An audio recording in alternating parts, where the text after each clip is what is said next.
Sinto-me tremendamente mais velho neste momento. Quero agradecer ao pastor Anselmo pelo presente de dar-me a oportunidade de trazer a mensagem de Deus. Agradeço aos jovens pela recepção lá embaixo, pelo parabéns a você. Eu agradeço muito. Interessante que eu estava pensando que hoje eu tenho a idade do meu pai quando meu pai faleceu. Meu pai faleceu com 58 anos. E eu levei 31 anos para chegar à idade do meu pai. E quando a gente chega à idade do pai da gente, a gente compreende algumas coisas que às vezes eles diziam, sentiam, e nós, na nossa imaturidade, não conseguíamos entender o que eles estavam sentindo, dizendo, falando. O tempo passa e você vai amadurecendo, você vai compreendendo uma série de coisas. E uma das coisas que aos 58 anos eu percebo é que nós devemos valorizar as pessoas ao invés das coisas, porque a coisa mais importante não é uma coisa, é uma pessoa. E as nossas pessoas queridas devem receber o nosso amor, o nosso afeto, o nosso carinho, o nosso tempo, porque estas são as memórias que nós vamos construindo de verdade e que permanecem conosco para sempre.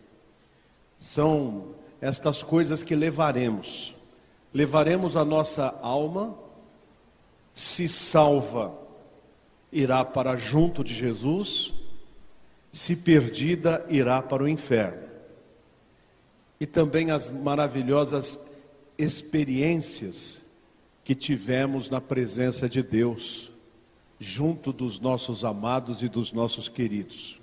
Essa semana estive na casa de uma prima minha, prima Eneida, lá perto do Portal dos Bandeirantes, do lado, Jardim Íris, aqui na subida da Raimundo.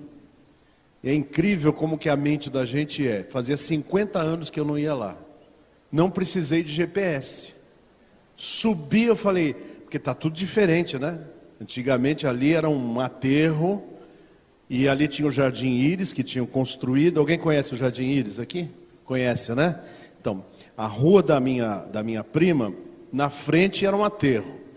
E do lado tinha um depósito, não sei de quê, mas agora é tudo prédio e tal. Mas eu entrei e fui parar na porta da casa da minha prima, certinho. E aonde tinha aquela luz, aquele depósito, hoje é o estacionamento lá do Portal dos Bandeirantes, gigantesco, né?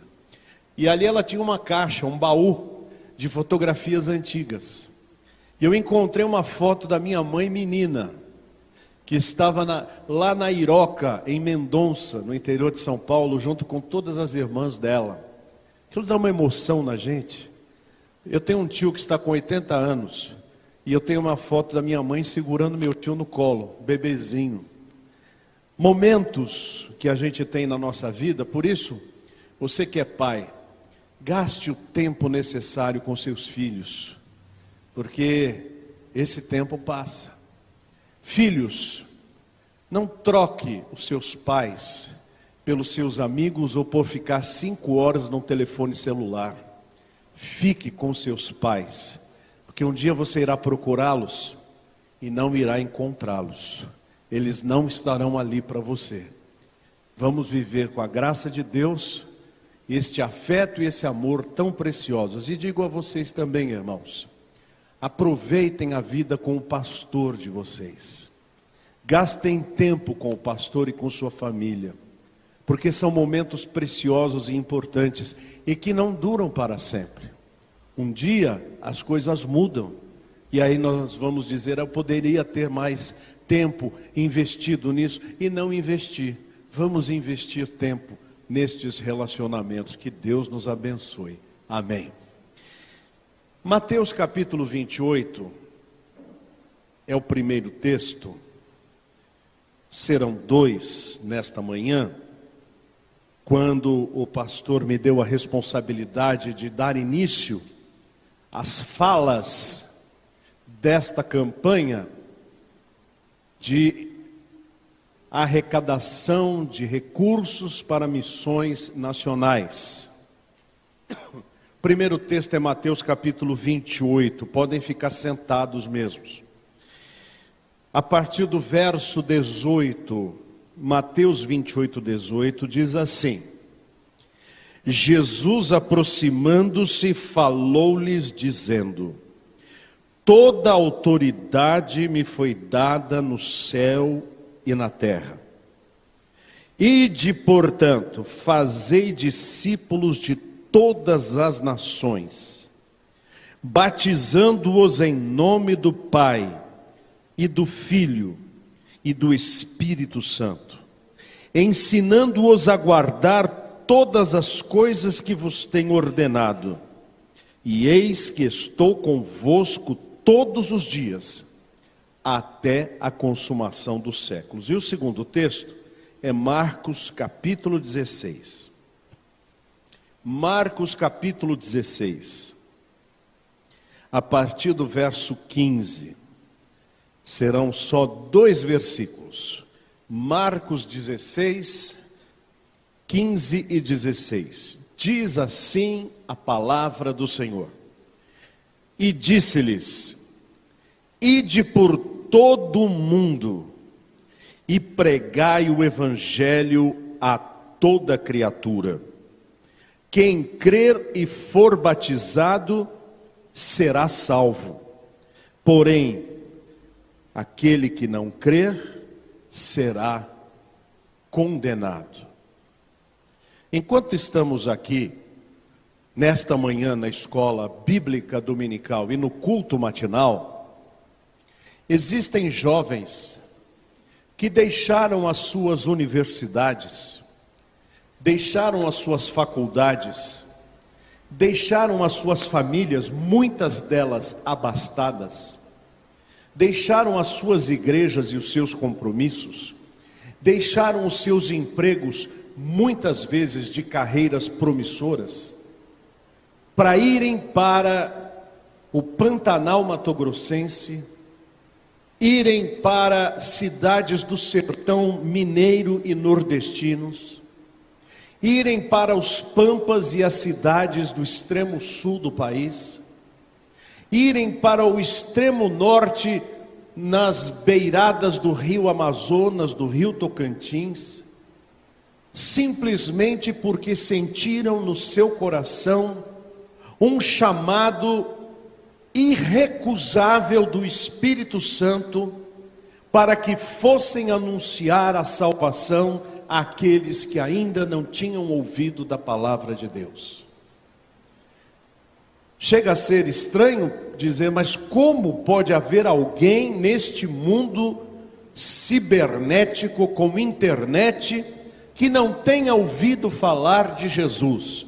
Bem, o nome Jesus, certamente que a maioria das pessoas já ouviu falar, mas apenas saber o nome de Jesus não conduz ninguém para a vida eterna. Aliás, Jesus é o aportuguesamento do nome dele, que é um título, Deus Salvador. Diz-nos o livro de Apocalipse que Jesus, lá na eternidade, quando tudo estiver consumado, vai nos mostrar o seu novo nome, porque agora ele já não é mais Deus Salvador, ele já salvou, e ele agora está na eternidade com seu Pai e o Espírito Santo, e agora as coisas não são temporárias, provisórias, mas são eternas e para sempre. Ele continuará sendo o Deus eterno e Salvador. Mas só dizer a palavra Jesus não consegue transmitir para a pessoa o que é de fato a boa nova de salvação. A boa nova de salvação é dizer o que significa Jesus e o que é o caminho de Jesus. Eu conheci muitos que deixaram suas vidas e foram para lugares absolutamente diferentes da sua cultura, do seu jeito de falar, da sua habitação, dos seus costumes e da sua climatologia. Pessoas que vieram de um lugar muito frio e foram para algum lugar extremamente quente. Pessoas que eram totalmente urbanas e foram para um ambiente completamente rural. Pessoas que viviam em segurança dentro de condomínios e que foram para lugares abertos, repletos de cobras, de escorpiões, de morcegos e de animais silvestres. Para que fazem isto? Por um poupudo salário? Garanto a vocês, meus queridos irmãos, que as nossas missões não pagam poupudos salários para missionários. Os missionários ganham o mínimo do mínimo do mínimo, apenas a título de receber alguma coisa que mal dá para a sua sobrevivência. E esta é uma questão que um dia precisará ser repensada pelos que enviam missionários através de juntas, a questão da sustentação verdadeira e digna de um missionário no meio do campo. Mas eles deixaram tudo, então por quê? Se não foi por um bom salário, por quê? Por aventuras? As aventuras têm prazo de duração. Quando você é jovem e solteiro, você tem muitas aventuras na sua cabeça, não tem medo de nada. Mas quando você se casa e tem filhos, você não pensa só nas suas aventuras, você pensa na sustentabilidade da sua família e também nos cuidados para com os seus filhos, que agora não é mais tempo de fazer brincadeiras que coloquem em risco a sua vida. Então essas pessoas também não deixaram as suas casas por causa de aventuras. Deixaram as suas casas então para quê? Para cumprir a ordem de Jesus que disse: ide por todo o mundo e pregai o Evangelho. Se nós começarmos a analisar a conversão dos nossos pioneiros, cada um tem uma história mais ou menos assim. Eu era camponês, trabalhava numa colônia, e chegou um missionário, foi debaixo de um bambuzeiro, ou de uma mangueira, abriu a Bíblia, pregou, tirou uma sanfona, tocou um hino, fez um apelo, e eu entreguei minha vida para Jesus. Geralmente foi assim que os nossos pioneiros vieram a conhecer o Evangelho, quando estavam no campo. E aqui na cidade? Casos como, por exemplo, do pastor T.C. Bagby, que chegava no centro de uma praça movimentada, tirava o seu órgão de fole e começava a tocar e cantar bem alto, e juntava um monte de gente, e então ele sacava a sua Bíblia e começava a pregar o Evangelho de Cristo, enquanto as pessoas ridicularizavam a sua palavra e outros prestavam atenção. Foi assim que nasceu igrejas como de São Vicente, a primeira, e tantas outras onde ele pregou o Evangelho, inclusive na Vila Mariana. O Evangelho era apresentado como mensagem, uma mensagem completa. Dizer Deus te ama é bonito, é importante, é verdade, mas não resolve toda a questão da pregação do Evangelho. Deus me ama porque sou pecador, porque sou sua criatura e estou perdido. E o amor de Deus foi tão grande por mim, que Deus mandou o seu Filho Jesus, para que ele tomasse sobre si os meus pecados e os levasse e os cravasse na cruz como Cordeiro de Deus que tira o pecado do mundo. E que se eu tomar uma decisão de aceitar no meu coração que Cristo morreu e ressuscitou no meu lugar, e aceitar o seu convite onde ele diz: vinde a mim todos os que estáis cansados e oprimidos, e eu vos aliviarei, eu serei alcançado por esta salvação. Mas isso que eu acabei de dizer precisa ser dito e contado para as pessoas.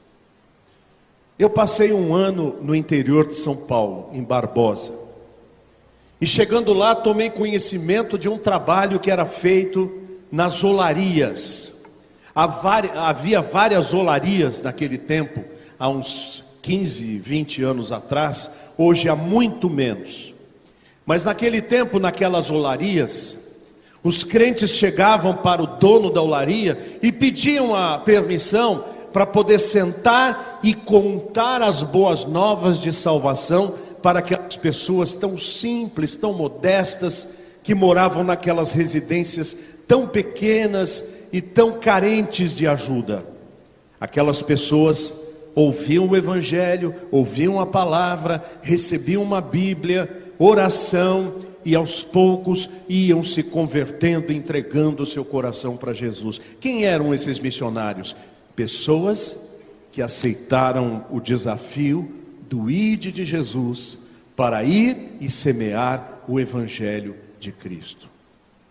Lá no passado, quando o apóstolo Paulo era membro da igreja de Antioquia, o Espírito Santo disse: separai-me a Paulo e Barnabé para a obra que os tenho separado e os tenho chamado. Então, separados para esta obra, eles foram enviados por aquela igreja e sustentados por aquela igreja, porque com o mesmo ímpeto e graça com que Deus chama alguns para irem ao campo, Ele providencia por meio dos que não vão e ficam a sustentabilidade do trabalho dos que vão. Os que vão são as pernas dos que sustentam e que ficam. E então a igreja toda edificada como um corpo. Nem toda parte do corpo é pé. Nós temos as mãos, nós temos a cabeça, nós temos os ouvidos, nós temos as demais partes, mas alguns são pés. Mas para esses pés funcionarem, todo o meu corpo tem que estar mobilizado para que isso aconteça. E esta é a mobilização que uma igreja missionária deve fazer. Oswald Smith, que foi aquele pastor lá do Canadá, ele foi desafiado por Deus para semear a palavra do Senhor e ter paixão pelas almas.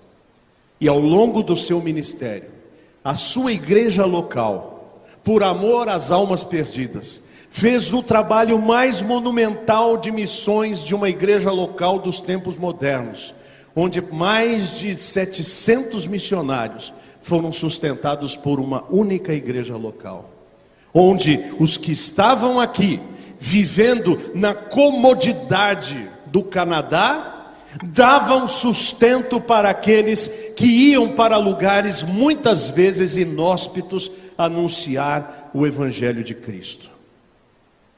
O canal Ministério Essência Cristã tem algumas pessoas que se inscreveram de outros países.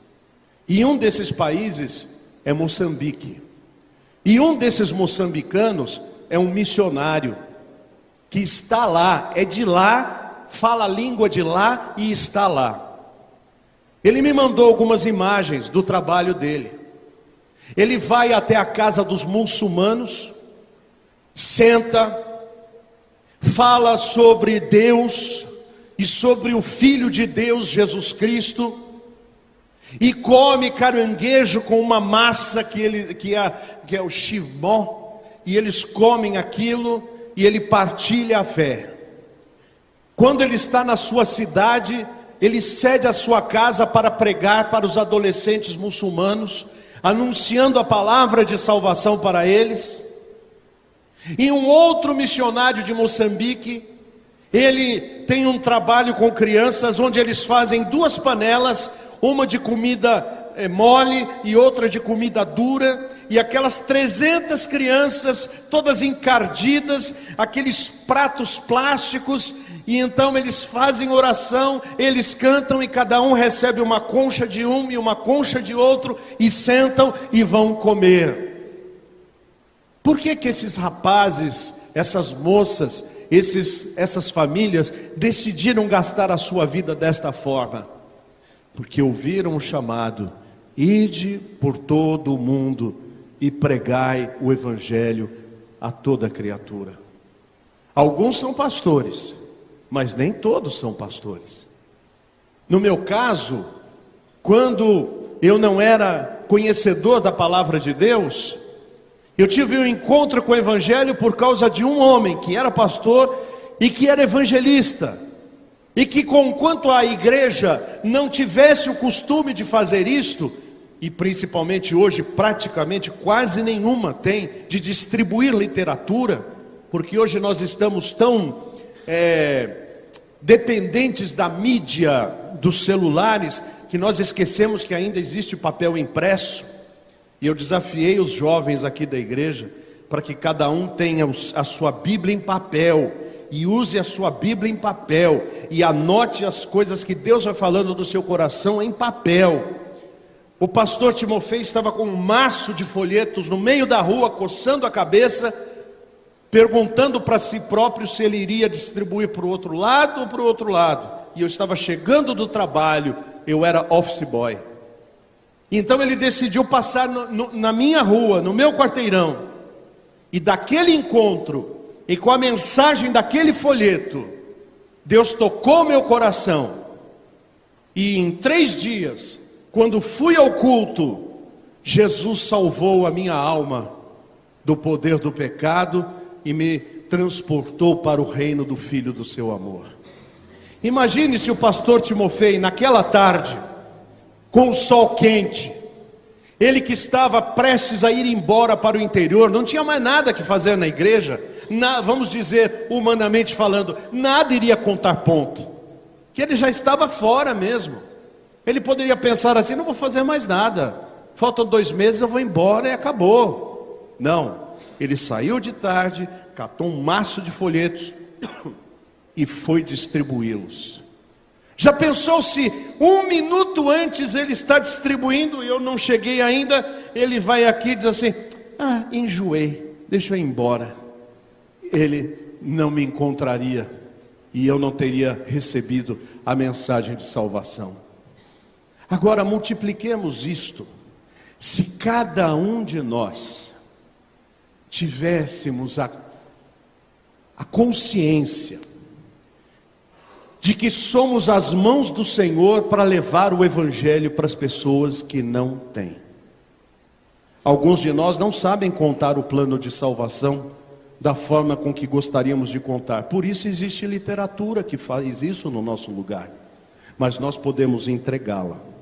E talvez você pense que a literatura que entrega num elevador, ou numa rua, ou numa feira, ou na caixinha do correio da sua vizinhança não vale nada, mas aqui está a testemunha de quem foi alcançado por causa de um folheto. O chamado para pregar o Evangelho não acabou. E algumas pessoas que estão aqui podem estar sendo chamadas pelo poder do Espírito Santo para que também façam a mesma coisa. Deixem a sua vida, deixem o seu lugar e vão aos lugares para pregar a palavra do Senhor. Enquanto estamos aqui, lá no Pantanal Mato Grossense, está uma missionária e um missionário preparando mais de 12 radicais para pregar o Evangelho de barco nas populações ribeirinhas daquela região onde um mosquito pica, onde é difícil conseguir aguentar aquela umidade, aquele calor violentos, onde os perigos das onças e das cobras são iminentes, onde para se conseguir ir a um lugarejo onde se moram 15 pessoas, levam-se 1 dia e meio, mas eles estão lá, porque ouviram o chamado de Deus, dizendo: ide por todo o mundo e pregai o Evangelho a cada criatura.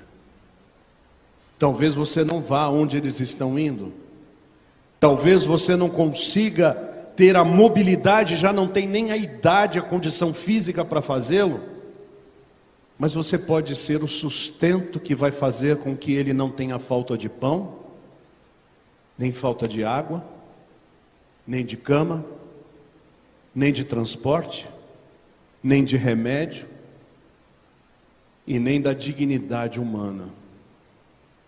o seu sustento, pode fazer com que esse missionário tenha todos os recursos indispensáveis para o seu trabalho. Assim, que a solução é Jesus Cristo, nós sabemos, mas as pessoas precisam aprender como usar a mensagem de Jesus Cristo para solucionar o seu problema. Primeiro, da morte. E Jesus soluciona o problema da morte. Ele disse: eu sou a ressurreição e a vida. Aquele que crê em mim, ainda que esteja morto, viverá. Jesus é a solução para uma família destruída.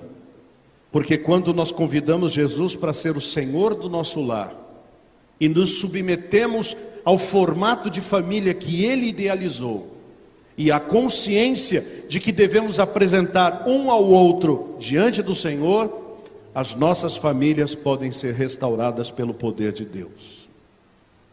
Jesus é a solução para a vida financeira, porque quando nós encontramos Jesus, nós aprendemos que não devemos viver em dívidas, senão com o amor com que nos amamos uns aos outros, e que não devemos gastar o nosso dinheiro naquilo que não é pão.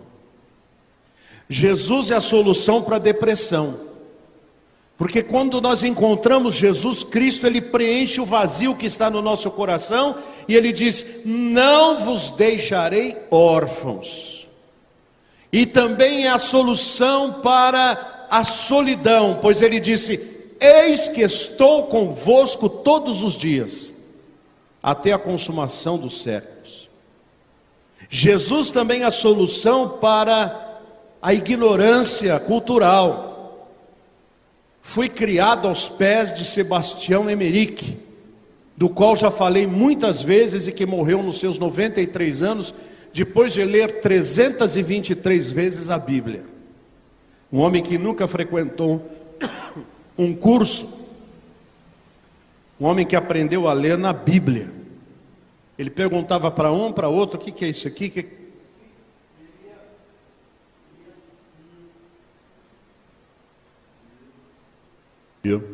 Pronto.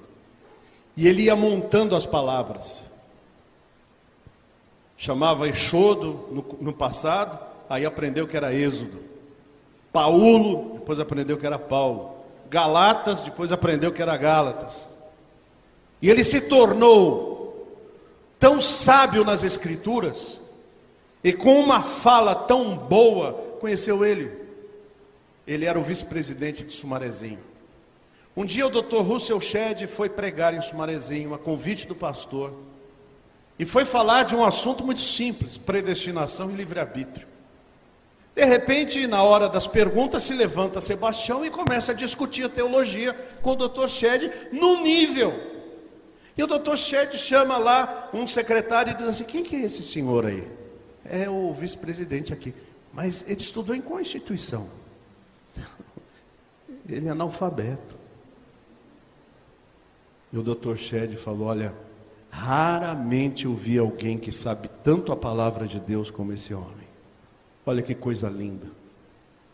Pastor Timofei contava que no começo do ministério dele, lá em Santa Maria da Boca do Monte, no Rio Grande do Sul, ele foi pastor naquela igreja, e havia uma senhora analfabeta que nada conhecia de letras, mas tudo conhecia de Deus, e dizia a ele: pastor Timofei, um eminente professor, ele disse assim: ela foi a minha grande mestra de teologia.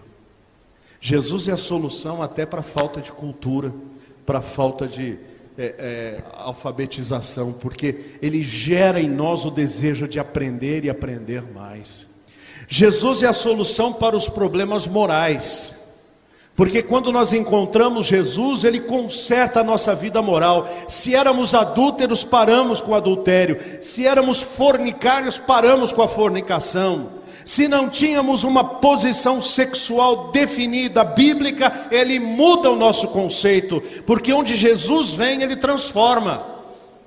2 Coríntios 5,17, assim que se alguém está em Cristo, nova criatura é, as coisas velhas já passaram, eis que tudo se fez novo. Foi assim que um pastor estava pregando no meio da rua, lá no interior de São Paulo, e um grande bandoleiro, um grande cantor de música havaiana que fazia os shows nos bailinhos, passou ali e escutou aquele homem falando assim: você é pecador e precisa de Jesus, Jesus quer salvar a sua vida. E esse homem foi ali e se converteu no meio da praça, saiu do baile, passou ali, se converteu. Quando chegou em casa, chegou uma nova pessoa, ele disse: eu mudei. Esse homem se chamava Luiz de Carvalho, converteu-se na rua com a pregação do Evangelho. Por quê? Porque alguém decidiu ser missionário e anunciar a palavra de Deus. Mas é responsabilidade de cada um de nós sermos os pés, sermos os braços e sermos os joelhos. Porque enquanto alguns vão chamados pelo Espírito Santo para o campo missionário, outros são os braços que sustentam, dando dinheiro e o recurso que, por pequenino que seja, juntado no bolo, é capaz de fazer com que haja dignidade no sustento de um missionário. Mas também há aqueles dos joelhos, que quando dobrados em oração, trazem o céu à terra e resolvem todas as dificuldades pelo poder do Espírito Santo de Deus. Esta frase, a solução é Jesus Cristo, passa pela sensibilização do nosso coração, dizendo: Jesus é a solução e Ele conta comigo para ser parte desta solução. O que é que o Senhor está pedindo de mim? Para eu ser joelho? Para eu ser braço? Ou para eu ser os pés? Ou Ele está pedindo para eu ser os três? Somente nós, em oração diante do Pai, poderemos responder a isso. De joelhos todos podemos ser, mesmo aqueles que não têm pernas, porque estes joelhos independem de pernas físicas. As pernas estão no coração quando nós nos prostramos diante de Deus. Os braços independem de sermos ricos, porque eu digo para os irmãos, os crentes mais fiéis são os menos abastados, são aqueles que recebem menos, que têm a responsabilidade de pegar do mísero salário de aposentadoria, porque o que se recebe neste país é uma miséria como aposentadoria, mas eles têm a capacidade de pegar os 100% daquela aposentadoria, com prazer separar a 10ª parte para o trabalho da sua igreja, e com mais prazer ainda, de separar alguma outra coisa que Deus falar ao coração deles, para uma obra missionária específica. Fazem com gosto, coisa que quando se cresce financeiramente, o gosto acaba, fica amargo, e diz assim: não, eu vou manter a mesma coisa que eu fazia quando tinha só um saláriozinho, já é o bom, já está bom sim, ninguém me incomoda, porque pensam aqui embaixo, pensam nas coisas da terra, eles não pensam que são instrumentos de Deus para o sustento da obra missionária, para que outros que não têm o tempo e a possibilidade de gastar na edificação da sua própria vida profissional, vão anunciar o Evangelho nos lugares onde você e eu nunca vamos. Se não formos, podemos sustentá-los. Mas pode ser que você que está aqui, jovem, adolescente, ou mesmo casado e mesmo idoso, o Senhor o separe para uma obra específica, para anunciar as virtudes do Senhor que nos chamou das trevas para a sua maravilhosa luz. Ouça a voz do Espírito Santo de Deus. Ele fala: ide por todo o mundo e pregai o Evangelho a toda criatura. Que Deus nos abençoe. Amém.